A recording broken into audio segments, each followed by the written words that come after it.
Hi everyone, welcome to this workshop, Manage Your Google Calendar, hosted by Grow with Google. Grow with Google helps people to grow their skills, careers, and businesses by offering free digital skills training and tools. I'll start by introducing myself. My name is Anna Grimes. I have spent most of my career in sales and marketing. A couple years ago, I started a coaching and consulting business for women entrepreneurs looking to grow their presence online. And now I'm an instructor here at Grow with Google. And I am so excited that you're here with me today. Today, I'll also be working with my co-instructor, Basim, who will be answering some of your questions at the end of the workshop. In this workshop, I'm going to go through these slides pretty quickly to give you a broad overview of how to use your Google Calendar. If you'd like to try these steps along with me, feel free to watch the video on demand when this virtual event concludes. When you watch the video, you'll be able to pause, rewind, go back to things whenever you'd like. You'll also be able to slow down or speed up the speed of the video to make it work for you.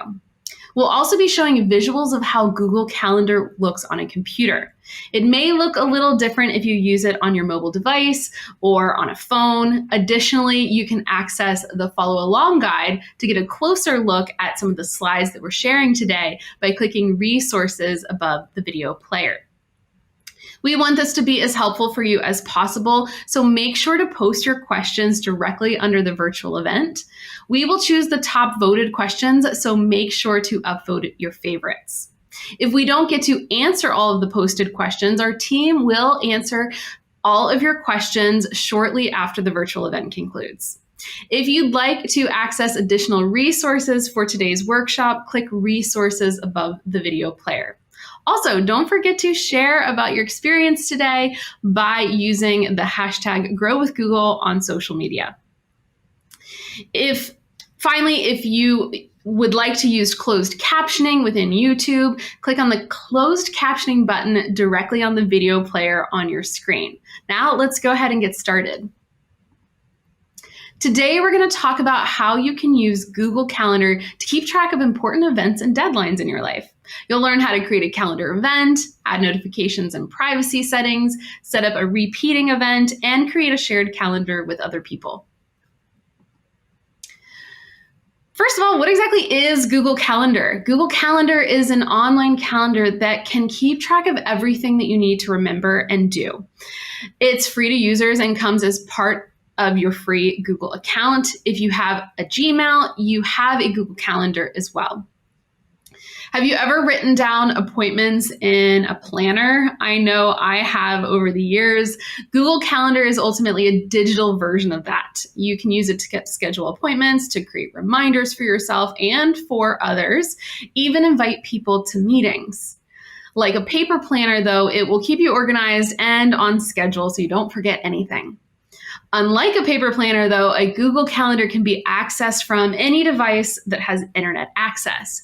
You can easily change or delete information from any device that you use, and you'll see the most up-to-date versions of your calendar no matter how you view it. So whether you are at home on a home computer and you've made an appointment there, you can always go to the library and adjust the time of that calendar invitation from that library computer.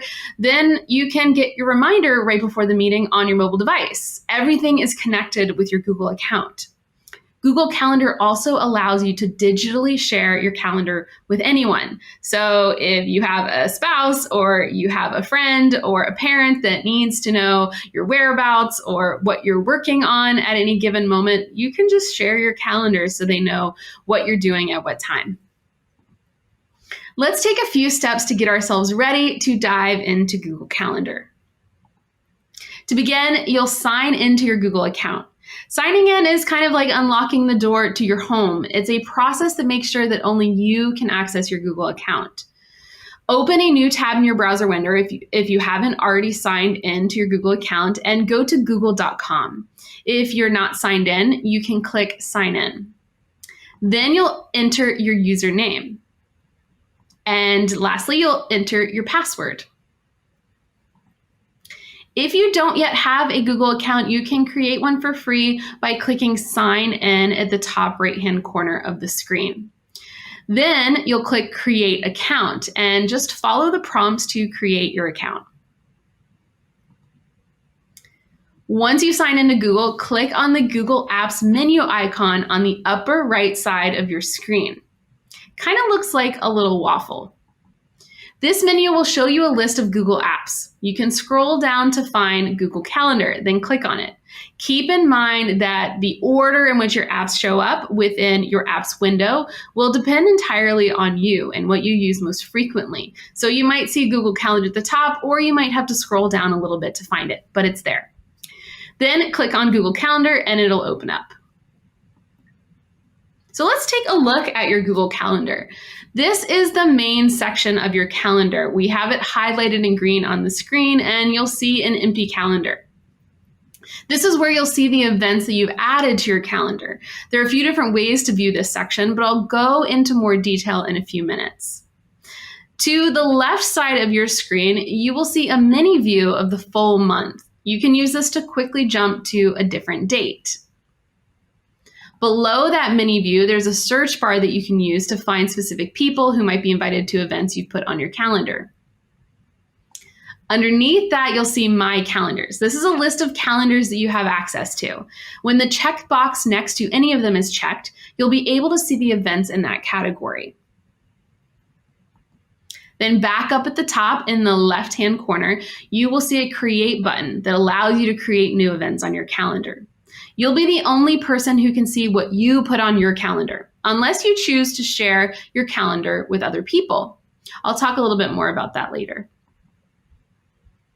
Calendar View allows you to see your schedule in different increments. Click the word week to open that menu. You can see a single day or a week, a month, even a year. You can also see 4 different days at a time. To change the view, open the menu on the upper right side and choose the increment of time you'd like to see: day, week, month, year, or 4 days. Or you can view your schedule, which will just show a written list of all of the events that you've created. In this next section, you're going to learn how to add events to your calendar. An event is something that you need to schedule and remember. It can be anything and everything. Maybe it's a work meeting, a get-together that you have with your friends, a reminder to water your plants, which I often forget. It could be something like a workout. You can also use your calendar to create a reminder of something that you need to do, or create tasks that you need to tackle in your ever-growing to-do list. Think of an event you'd like to add to your calendar. If you don't have an event you want to schedule, for the purposes of today, you can make up a fake one. Maybe it's a birthday party that you're planning. Click Create in the upper left corner. Where you see the words Add Title, you're going to type in the name of your event. Now add the details of your event. You'll start with the date. To change the date, click on the date to reveal a mini calendar. On that mini calendar, choose the day when your event will take place. Then click on the time. Add in the starting and ending time for your event.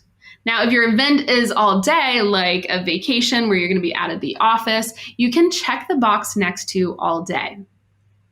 Now click on Description to type in a short description of your event. Your description can just describe exactly what the event is. If you know the location where the event will take place, click on Location and type it in. Now that you've created an event, you can invite your guests. When you add a guest to your event, they will receive an invitation. And if they have a Google account, the event will automatically appear on their own Google Calendar, so they'll be reminded to attend.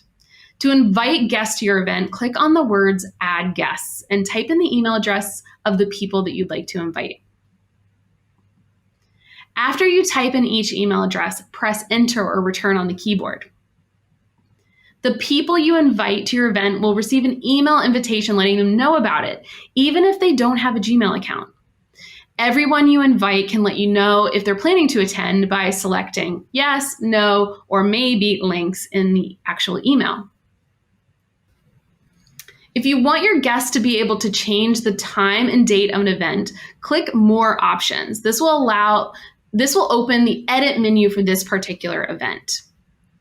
Go to the guest permissions section on the right side and click the modify event box. This will allow your guests to change the time of the event to a more convenient time for them. If your guests do modify the event, they'll have the option of sending you an email letting you know about the new time. The new time of the event will automatically show on your calendar as well. Once you've finished, click Save. Okay, video conferencing. This allows you to have conversations online with people while seeing their faces and hearing their voices. You have probably been doing a lot of video conferencing lately. Google's video conferencing platform is called Google Meet, and it was designed to work seamlessly with Google Calendar. When you create an event in Google Calendar, you have the option to schedule a Google Meet. To add video conferencing from your open event, click Add Google Meet Video Conferencing, then click Save. The Add Google Meet Video Conferencing button will then change to say Join with Google Meet. When it's time to start your video conference, everyone can join simply by clicking that button. They don't need any passwords or any URLs to get into that. They just need to simply click the button. Even if people don't have a Google account, they can join your Google Meet using the link they were emailed when they were invited to the meeting. People who don't have Google accounts will need to request access from the meeting host before they can join. Sometimes you need to send a document or another file to the people who will attend your meeting. This can be an article that you want your meeting attendees to read. Maybe it's a document you want them to review, or perhaps it's an agenda that you want to all go through together during the meeting. You can distribute a file to your meeting attendees by adding an attachment to your actual calendar event. So it's all in one place. You don't need to send a separate email. Click the Add Attachment icon. A menu will open allowing you to choose a recent file, a file from your Google Drive, a file that was shared with you on your Google Drive, or a file that you can upload from any of your devices. You can also type something into the search bar to help you find the file that you're looking to attach. Sometimes it's helpful to get a reminder for an upcoming event. Google Calendar's event notifications will alert you when you have an event coming up. You can receive a few different types of notifications, including emails, desktop notifications that show outside of your web browsers, and alerts that will only show inside your Google Calendar window. Notifications are essentially reminders of scheduled events. We can't all keep it all together in our heads, knowing exactly what it is that we're looking to do every day. So these notifications can be really helpful reminders. This event has a notification scheduled to go out 30 minutes before it begins, but you can decide how far in advance of your event that you actually want to receive an alert. For example, if you have an event coming up like your best friend's birthday, you may want to get a notification a week or more in advance. This gets you time to buy a present, order a cake, or get a card in the mail to them. For a meeting at your workplace, you may only need 5 or 10 minutes notice. This could be just enough time to walk to the place where the meeting will take place, or maybe grab a glass of water. In Google Calendar, notifications default to 30 minutes. That means a 30-minute notification will automatically be added to any event that you schedule. If you're using Google Workspace or your school's Google for Education account, your IT administrator may change the default notification settings, which means you may automatically get notified a different number of minutes before your meeting or not at all. No matter what the default notifications that are for your Google Calendar account, you have the option of adding notifications any amount of time before your events. Everyone controls how they want to receive notifications. Some will hear a sound and see a written notification on their desktop informing them of the event. You can also receive notifications on your phone or other mobile devices. You can also set up your calendar to send you an email notification. You can add up to 5 notifications before any event. So imagine that you have a big presentation that you need to give in a couple months. You could set up a notification to help you get prepared to present. You can give yourself a first notification in email form 4 weeks ahead of time, so you'll know it's time to start outlining your presentation. Then maybe your second notification can alert you 1 week before your presentation to make sure that you're finishing up that writing of the presentation and that you start practicing it on a regular basis. Maybe your third notification can be the day before the presentation, reminding you to add any final touches and make sure that you have a room booked for it or you have a quiet place to give your presentation. And then your fourth notification can be just 30 minutes before your presentation, reminding you to go to where you're supposed to present, grab yourself a glass of water, and get ready to present. As I mentioned before, your events may automatically include a notification, but if you'd like to add your own, you can do that right in Google Calendar. First, you'll need to create a new event and give it a name, and then you'll select where it says More Options. The notification icon looks like a little bell. Next to it, you can see if a default notification has already been set up.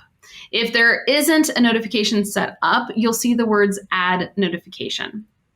To set up a new notification, click on the default notification or the words Add Notification. Select whether you'd like an email or a regular notification. Select the time increment that you want to use, how quickly in advance that you'd like that notification. Then click on the number and type in the number that you'd like to use instead. If you don't want to receive that notification at all, you can just click the X to the right side of it and delete it. To set up your own notification, click Add Notification and select that increment of time. If you'd rather your meeting attendees receive an email instead of a notification, click on Notification, then select Email. There are a few other settings in Google Calendar that allow you to customize your experience and ensure your privacy. In this section, we'll talk about notification and privacy settings in Google Calendar. So let's talk about who can actually see your events. Your calendar events will automatically be private until you share them with people. When you make an event public, the people that you share your calendar with will see all of the event details on your calendar. If the event is private, only you can see what's written on that event. Your calendar will be visibly blocked off so no one books another call or meeting with you at that time, but the event details won't be visible to that other person. If you're working on a specific project, for instance, you can make the meetings for that project public. People who you have shared your calendar with will see all of the meeting details. But let's say you have a doctor's appointment or some other personal obligation that you don't want to be available to all of the people on your team at work. You can keep that information private. Your coworkers will know you are not free to meet at that time, but they won't have any other information. To change the privacy settings on an event, click on the menu that says Default Visibility. Then select either Public or Private. Now, lots of events repeat themselves. Your team or your class might huddle up every morning or have a touch base meeting every week. Maybe your kid's soccer practice is every Wednesday.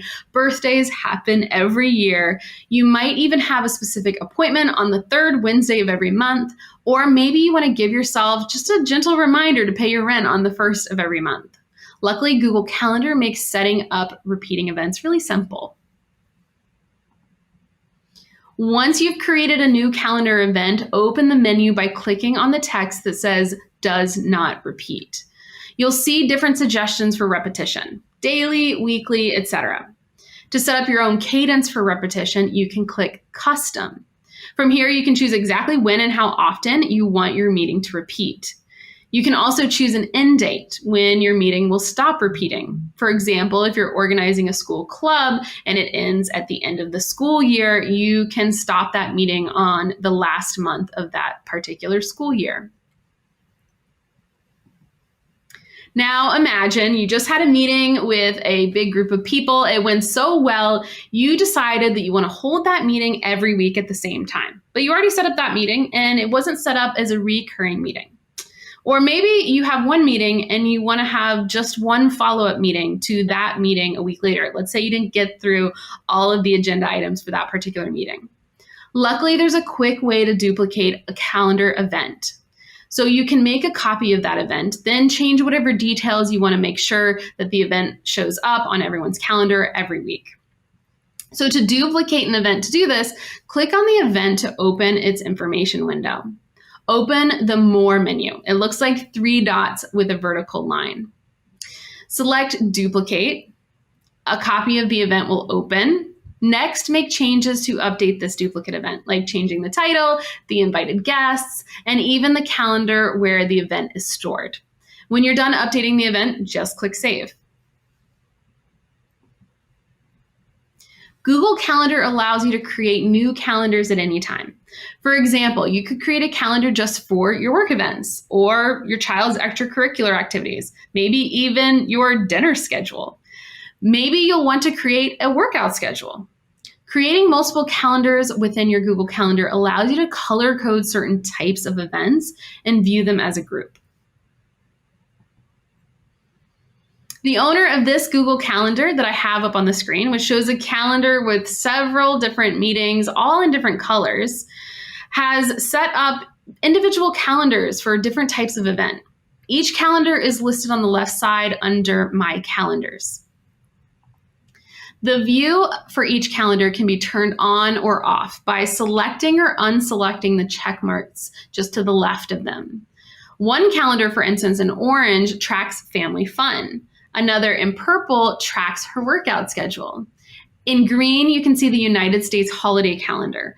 Google Calendar automatically subscribes you to a holiday calendar for your home country, but you can decide not to view the calendar by unclicking the checkbox next to that calendar, or you can delete the calendar entirely. If the owner of this calendar wants to see just her workout schedule, she can uncheck the boxes next to her other calendars and keep the box for her workout schedule checked. If she wants to only see her family fun events, she can do the same, but for her family fun calendar. She can also view any combination of calendars by checking the boxes of the calendars she wants to see. For example, she can see how her workout schedule might coincide with upcoming holidays. And of course, whenever she wants to see her full schedule again, she can check all of the boxes. Here's how to create a new calendar to track any type of event you'd like. I know that this has been really helpful for me, keeping track of work things, personal events, and maybe even things like a workout. Let's imagine that you want to create a new calendar with your team at work to track everyone's upcoming time off. First, you'll create a new calendar. On the left side of your Google Calendar, scroll down below My Calendars until you see Other Calendars. Click the plus mark next to Other Calendars. Then select Create New Calendar. Give the new calendar a name that lets you know what it's for or who uses it. For example, you could name it Family Events Calendar or Team Volunteer Work Calendar. Then you'll want to write a description, just a few sentences about the purpose of the calendar and how it should be used. This is especially helpful if you're sharing it with a larger group of people. A work time off calendar's description could read, add in your days off as soon as they're approved. Finally, select your time zone. Now, keep in mind that people using the calendar in different time zones will automatically see the times updated in their own calendars. So no need to consider other people's time zones when you're setting up calendars or calendar invitations. When you're done, click Create Calendar. Now let's look at how you can share that calendar that you just created with other people who need to see it. There are lots of good reasons to share a calendar. For instance, you might create a time off calendar you can share with your team at work. That's a great way to easily keep your team up to date about when different people will be out of the office so you can prepare for that. You could also create a shared calendar for your family and include family events like family dinners or times when various family members have certain obligations like tutoring or soccer practice. This can be really helpful for planning purposes, especially if you're sharing it with other family members like grandparents or a spouse. Another great use for a shared calendar is for team working on a project to use calendar events to mark all of their due dates. Once you create your calendar, you'll see a little banner pop up that says calendar name successfully created, configure. Configuring your calendar just means setting it up exactly how you want it to be. Click on Configure to adjust the settings. Now, if that pop-up goes away too quickly, you can also get to the same screen by opening the Settings menu. Scroll down the menu to make decisions about your shared calendar. Check the Make Available to the Public box to make it so that anyone in your particular network can find your calendar. Or you can share your calendar with very specific people. To do that, click Add People. You can invite everyone you want to have access to that shared calendar. This could be coworkers, your family members. A window will pop up where you can type in their email address and select what level of access they'll have. So let's talk about the different levels of access. The option to see only free/busy keeps them from seeing the actual details of the event, just the fact that that person isn't available. So they won't see the descriptions or the titles of those particular meetings. See all event details allows them to see the information that the person has entered about the event. So they may see the title and what that event is actually about. Make changes to events allows the person to actually make changes to each other's events. So they could open up that the settings within that, change time, location, things like that. This is great if you're collaborating with a team who is working on a joint calendar. Then the last option, make changes and manage sharing, allows the person to make changes and decide who else in the group can share the calendar with others. So ultimately, if it's someone who manages the team and wants to make sure that anyone new joining a particular team gets access to a calendar, you may want to allow them to share that calendar with others. All right, let's go back to that imaginary team time off calendar.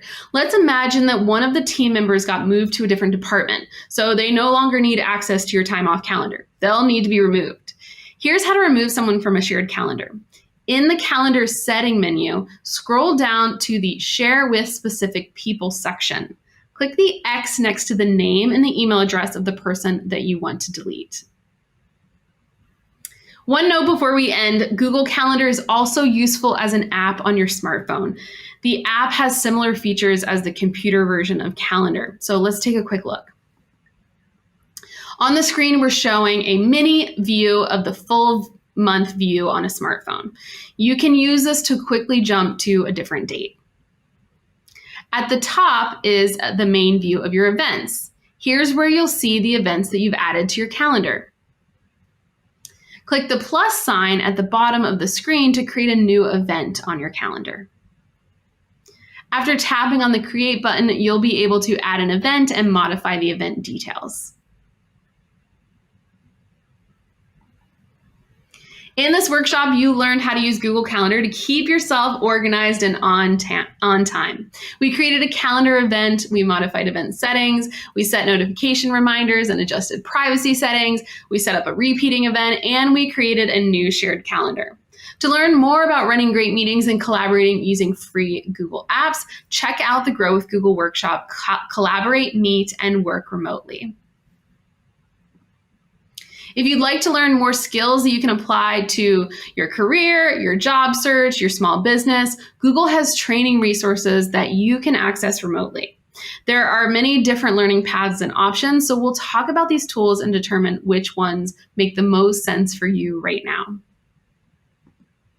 Grow your digital skills no matter where you're located. Through our online workshops, you can learn skills that will help you stay connected and productive to grow your skills while you prepare for the career you want or grow your business.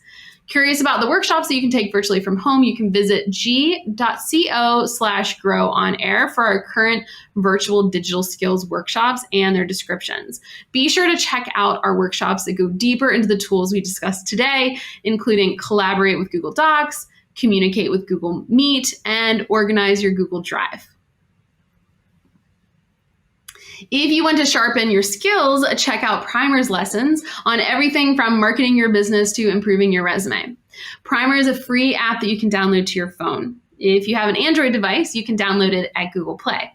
If you have an Apple device, you can download it from your Apple App Store. The Primer app offers 5-minute lessons focused on conducting a productive job search, adding digital skills to your resume, and more. Applied Digital Skills free training curriculum helps you with more skills that you might want to learn outside of what you learned today. It could be anything from data analysis to research and communication to resume writing. There are lessons for adult learners as well as for middle and high school students. Today, we touched on a few of the collaboration tool features that Google has to offer, but to get more in-depth training on these tools, Google offers free Google Workspace training. You can even get an official certification in Google Workspace if you'd like, and add it as a credential to your resume. Anyone can complete all of the Google Workspace training at no cost through Applied Digital Skills, an online platform for digital learning. Even if you don't plan to get your Google Workspace certification, these lessons can help you get familiar with all of the Google Workspace applications. And this finally wraps up the presentation portion of today's workshop. Now, just give us a few moments because I'm going to pass things off to Basim, who will answer some of the questions that you've submitted.